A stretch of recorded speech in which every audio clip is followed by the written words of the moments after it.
तर पहलगाममध्ये दहशतवादी हल्ला केंद्रीय गृहमंत्री अमित शहांच्या दौऱ्यापूर्वीच हा हल्ला झालाय।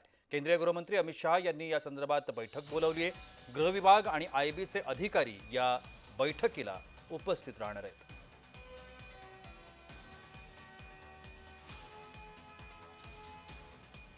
केंद्रीय गृहमंत्री अमित शहा यांनी या संदर्भातली एक महत्त्वाची बैठक बोलावली आहे।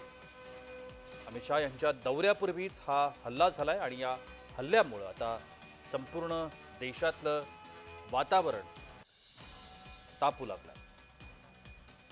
पहलगाममध्ये हा दहशतवादी हल्ला झालाय। पहलगाममधल्या या दहशतवादी हल्ल्यामुळे 4 पर्यटकांना आपला जीव गमवावा लागलाय, तर 12हून अधिक पर्यटक गंभीर जखमी झाल्याची माहिती मिळते। जम्मू काश्मीरच्या पहलगाममध्ये हा दहशतवादी हल्ला झालाय आणि या दहशतवादी हल्ल्यामुळे आता राजकीय वातावरण देखील ढवळून निघतंय। अमित शहा यांनी या संदर्भातली एक महत्त्वपूर्ण बैठक बोलावली आहे।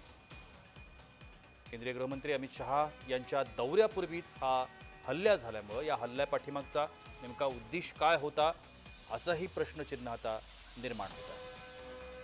केंद्रीय गृहमंत्री अमित शहा यांचा दौरा होता आणि या दौऱ्यापूर्वीच हा दहशतवादी हल्ला झाला।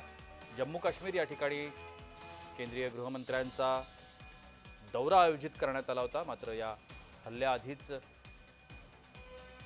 दौऱ्याआधीच हा हल्ला झाल्यामुळे आता त्याची चर्चा वेगळ्या पद्धतीने रंगते।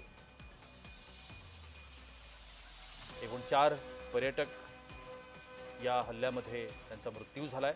12 जण या संपूर्ण हल्ल्यात गंभीररित्या जखमी झाले।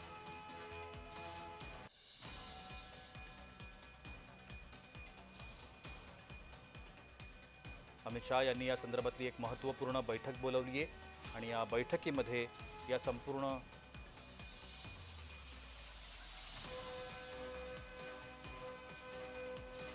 गोष्टींवरती चर्चा होणार आहे।